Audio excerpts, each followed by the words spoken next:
Non resident Indians అందరికీ కూడా ఇప్పటిదాకా ఇండియన్ డిపాజిట్స్ మీద వాళ్ళు ఎర్న్ చేసుకున్న డాలర్ ఇంట్రెస్ట్ యొక్క విలువ జస్ట్ 3% వరకు ఉండేది. కానీ ఇప్పుడు ఆర్బీఐ వాళ్ళు తెచ్చిన ఈ విండో యొక్క ఆధారంగా 17 to 27% మధ్యలోని డాలర్ ఇంట్రెస్ట్ దాకా మీరు ఎర్న్ చేసుకోవచ్చు అని చెప్తున్నారు.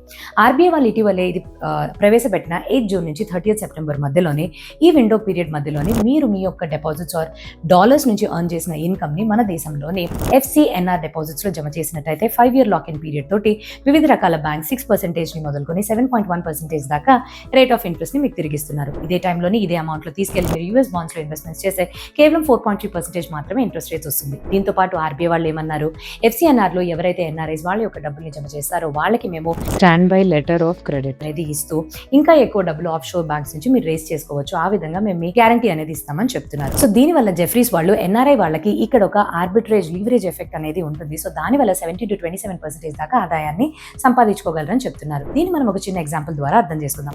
$1 million ఆల్రెడీ మీ దగ్గర ఉన్నాయి. ఒక $7 million ని బయటకు వెళ్ళి అప్పు తెచ్చుకున్నారు 5% రేట్ ఆఫ్ ఇంట్రెస్ట్ కి. సో ఈ $8 million ని కలిపి మీరు ఒక చోట ఇండియన్ FCNR డిపాజిట్స్ లో పెట్టారని అనుకుందాం. సో ఇక్కడ నుంచి మీకు వచ్చే ఇంట్రెస్ట్ రేట్ ఒక 6.5 మధ్యలో ఉంది అని అనుకుందాం.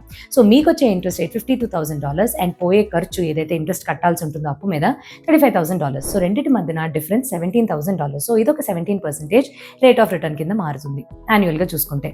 బట్ దెన్ ఇంకొక $10 million ని 5% కాకుండా 4.5%కే తెచ్చుకోగలిగారు అనుకోండి. సో ఇక్కడ మీ యొక్క రిటర్న్ ఆర్ ఇక్కడ లీవరేజ్ యొక్క ఎఫెక్ట్ వల్ల మీకు వచ్చే ఆదాయం 27% దాకా పెరుగుతుందని అంచనా. సో ఎన్ఆర్ఐ వాళ్ళకి ఇది ఒక మంచి అవకాశంగా మనకు తెలుస్తుంది కదా. సో మీ యొక్క ఎన్ఆర్ఐ ఫ్రెండ్స్ కి అసలు ఇది షేర్ చేయడం మర్చిపోకండి. Thank you.